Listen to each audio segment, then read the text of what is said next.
होली की आत्मा।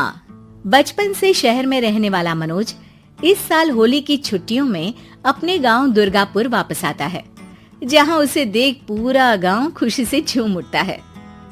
जब गया था तब इतना सा था और अब देखो कितना बड़ा हो गया है। हाँ सरपंच जी, जब मैं गया था तब आप भी बहुत जवान थे और अब देखो कितने बूढ़े हो गए हैं आप। चलो चलो बढ़िया है, बच्चा घर वापस आ गया। इसी खुशी में आज रात पार्टी होगी। क्या बात है, गांव में भी पार्टियां होने लगी। वैसे अगर पार्टी की बात है तो आज क्यों सीधा होली पार्टी करते हैं। होली पार्टी की बात सुन चहल पहल में अचानक सन्नाटा छा जाता है, जिसे देख मनोज को कुछ अजीब लगता है, लेकिन तभी सरपंच बात पलट देता है। अब बहुत देर हो गई, चलो सब अपने घर चलो, पार्टी के बारे में कल सोचेंगे। मनोज भी मम्मी पापा के साथ घर आ जाता है, पर होली पार्टी और उस पर पूरे गांव की खामोशी वाली बात अभी तक उसके जहन से निकलती नहीं। पापा, होली पार्टी की बात पर सब चुप क्यों हो गए थे?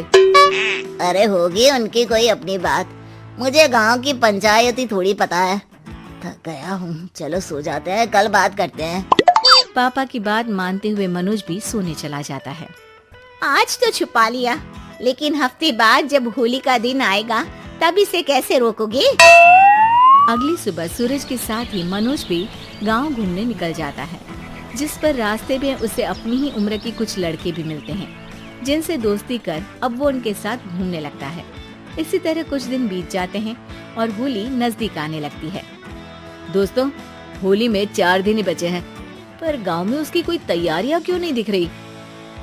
क्योंकि यहाँ होली नहीं मनाई जाती। अरे पर ऐसा क्यों? वो राजा भूषण।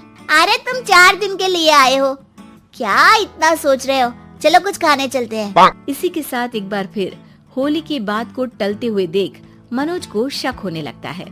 वो घर पहुंचते ही इंटरनेट पर अपने गांव और राजा भूषण के बारे में जानकारी निकालने लगता है।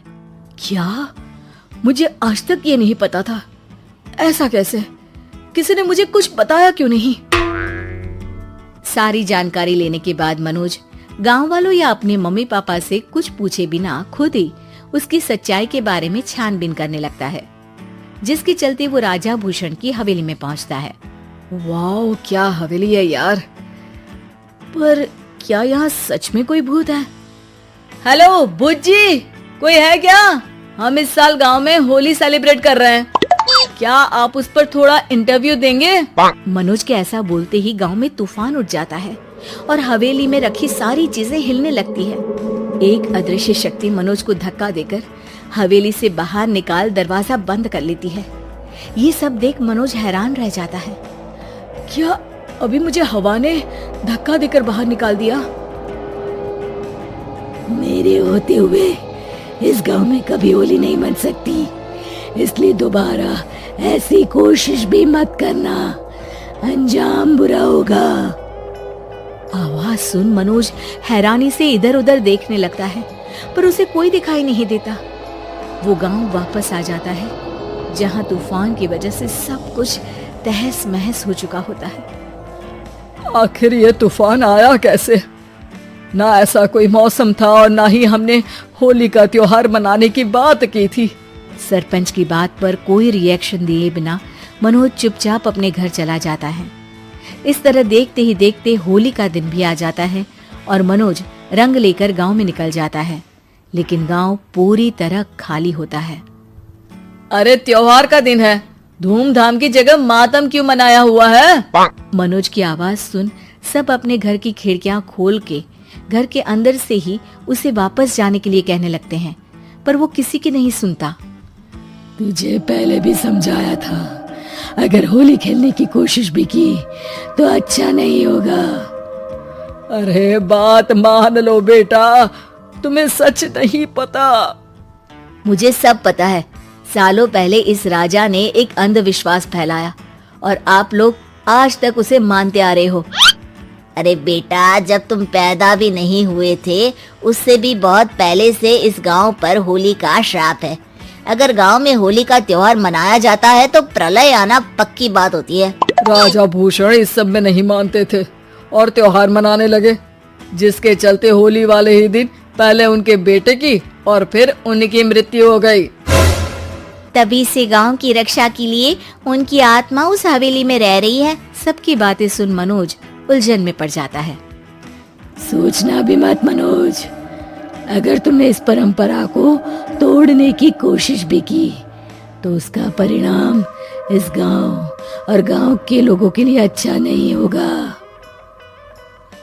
मुझे भी यकीन नहीं हो रहा कि आप लोग एक बेतुकी बात को मानकर सालों से रंगों के त्योहार को मातम की तरह मनाते आ रहे हो। मनोज किसी की कोई बात ना मानते हुए पूरे गांव में रंग बिखेर देता है, जिसके तुरंत बाद वहां तूफान के साथ बिजलियां गरजने लगती है। अचानक मौसम में ऐसा बदलाव देख जहां मनोज कंफ्यूजन में आ जाता है, वहीं गांव वाले डर से सहम जाते हैं।